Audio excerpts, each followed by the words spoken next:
Enfant, ne pleure pas. Ngugi wa Thiong'o. Dans ce roman, dont l'action se déroule au Kenya, paradis des vertes collines chères à Hemingway, Ngugi fait revivre la révolte qui, de 52 à 56, a opposé l'insurrection Kikuyu, plus connue sous le nom de rébellion Mau Mau, à l'armée coloniale britannique. Témoignage des souffrances d'un peuple dans sa lutte pour l'émancipation, ce roman d'apprentissage est également l'histoire pitoyable de Njoroge, un jeune garçon dont l'éducation sentimentale, morale et politique va se trouver traversée par la violence et par la mort. Ngugi wa Thiong'o a été révélé en 1964 par la publication de son premier roman, Weep Not Child, une œuvre en partie autobiographique, écrite à Makerere, collège en Ouganda, où l'écrivain a effectué la plus grande partie de ses études. Nommé professeur à l'université de Nairobi, au Kenya, Ngugi participe au débat consacré au rôle de l'intellectuel africain dans la société postcoloniale. Et surtout, il continue à écrire et à publier des œuvres de fiction. En décembre 1977, à la suite des premières représentations de sa pièce I Will Marry When I Want, écrite en kikuyu et jouée par des paysans de son village, Ngugi est arrêté et interné sans jugement pendant 1 an. En prison, il écrit une nouvelle pièce de théâtre, toujours dans sa langue maternelle, Devil on the Cross, 82, et consigne son expérience carcérale dans Detained.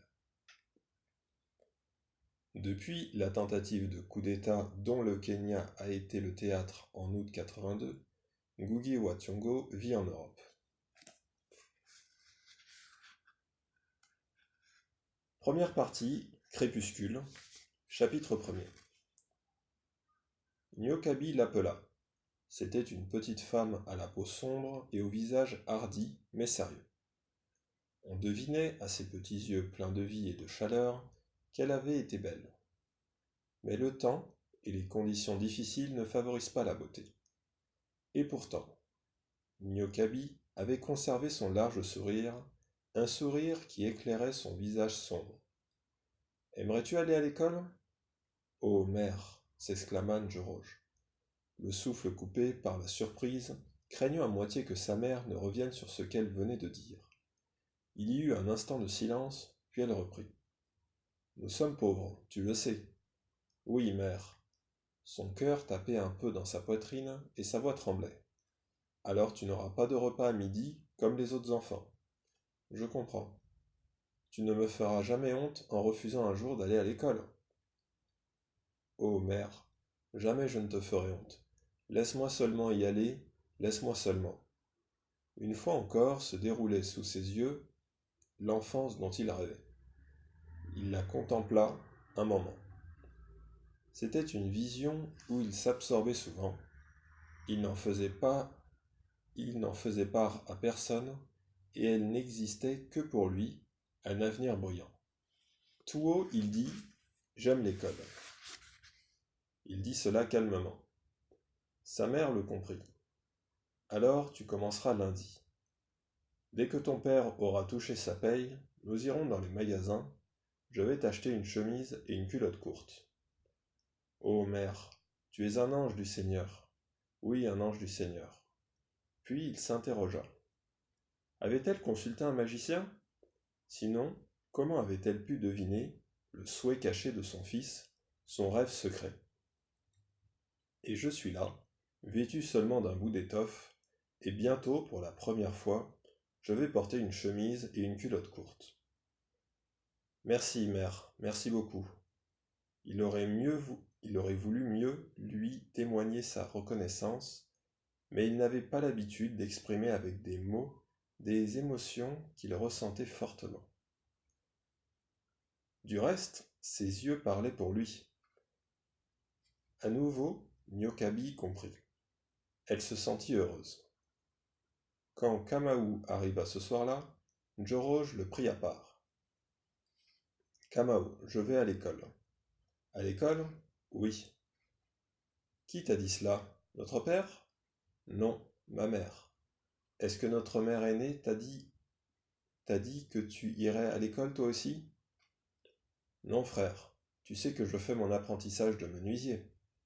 Je ne peux pas abandonner mon apprentissage, mais je suis heureux que tu ailles à l'école. Je suis tellement heureux. Mais j'aurais aimé que toi aussi tu y ailles. Ne t'en fais pas pour moi, tout ira bien. Instruis-toi. Moi j'aurai mon métier de menuisier, et toute notre famille pourra avoir plus tard une maison neuve et plus confortable. Oui, dit Njoroge pensivement, c'est ce que je veux. Tu sais, je crois que c'est parce qu'il est allé à l'école que Jacobo est aussi riche, que monsieur Howlands.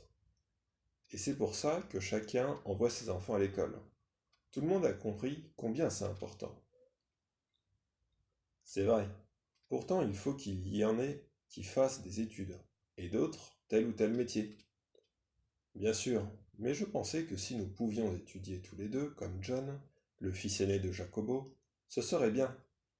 Les gens disent que, comme il a toutes les études qu'on peut faire, qu'il a fait toutes les études qu'on peut faire au Kenya, il va maintenant partir au loin en Angleterre ou en Birmanie. L'Angleterre et la Birmanie, et Bombay, et les Indes, c'est la même chose.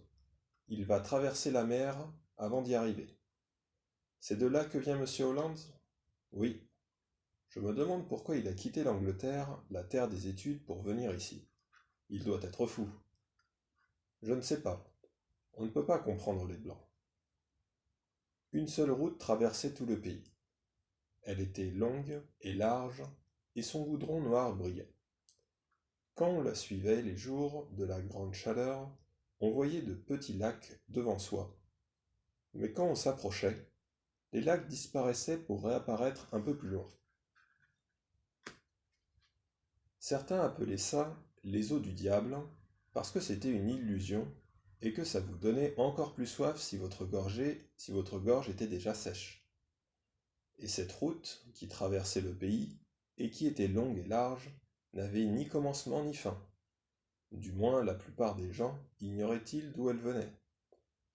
Ce qui était certain, c'est que si vous la saviez, elle vous emmenait à la grande ville et vous laissait là, tandis qu'elle continuait plus loin vers l'inconnu, peut-être jusqu'à la mer.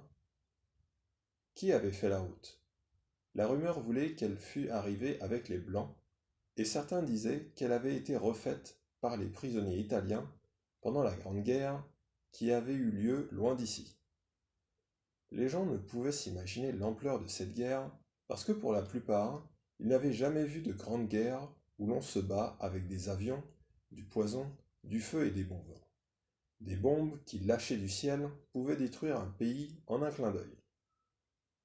Ça avait vraiment été une très grande guerre. La preuve, les Anglais s'étaient fait tant de mauvais sang qu'ils s'étaient mis à prier. Les fils du pays, qui étaient allés se battre, disaient eux aussi que ça avait été une grande guerre.